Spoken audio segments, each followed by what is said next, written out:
Delaware colleague, Senator Coons. Thank you for being here. I'm interested in all of this topic. I'm particularly interested in Chinese influence in the Americas.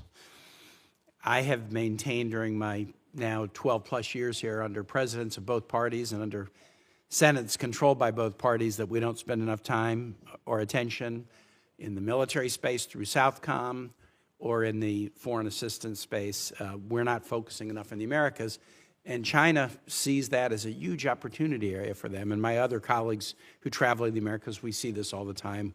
Investments in Panama, offers of, 5G systems to nations like Costa Rica. And we appropriately warn allies in the region about the dangers of these. And we usually hear the same thing. Yeah, we understand, but do you guys have anything on the table for us? And what we tend to say then is we kind of diplomatically stumble over our tongues because we don't really invest.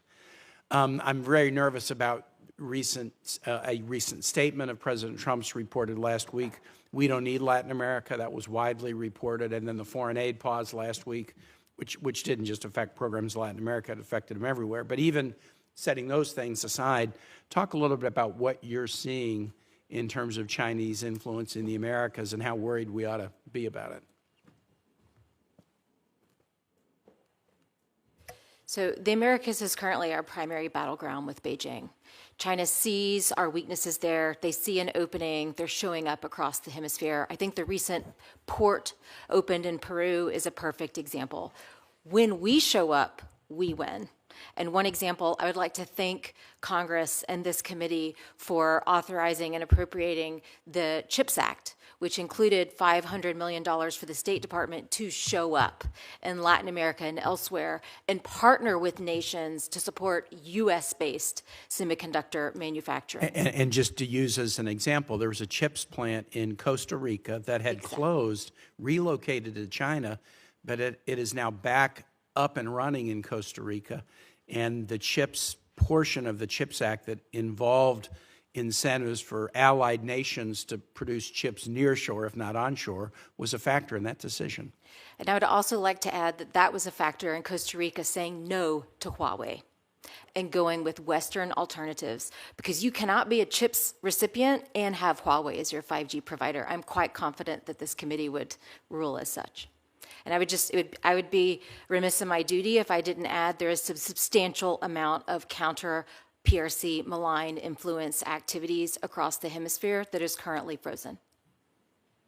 Please, Dr. Lind.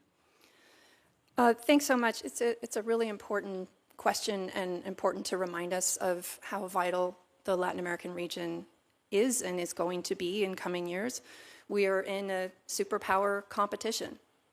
And we remember the last superpower competition that we were in, the number of times that the United States was engaged in various activities in Latin America, the number of times the Soviets were. I mean, think about the Cuban Missile Crisis, right? So just the fact that we are in a superpower competition again should cue us to be thinking that Latin America, South America is going to play a much larger role.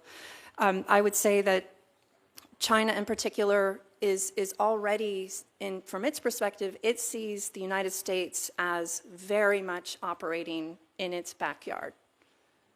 And we have bases there, we have strong alliances, we have US military flowing throughout the region and so on. So China has the perception that it wants to push the US out, and a very keen way to do that, a very clever way to do that, is to start pressuring us in our backyard, as indeed it's already doing. What's the Chinese assessment of our response? I mean, they are pushing in our backyard, but to me it doesn't look like we're really responding in a forceful way. Is that how China sees it? I couldn't tell you how China sees it, unfortunately, but I think that when China looks at our efforts, it sees both a very powerful adversary, capable, technologically advanced, and adversary that has tremendous assets around the globe and tremendous goodwill across the globe and in the region that we're talking about in many ways. So China sees that, but it also sees vulnerabilities.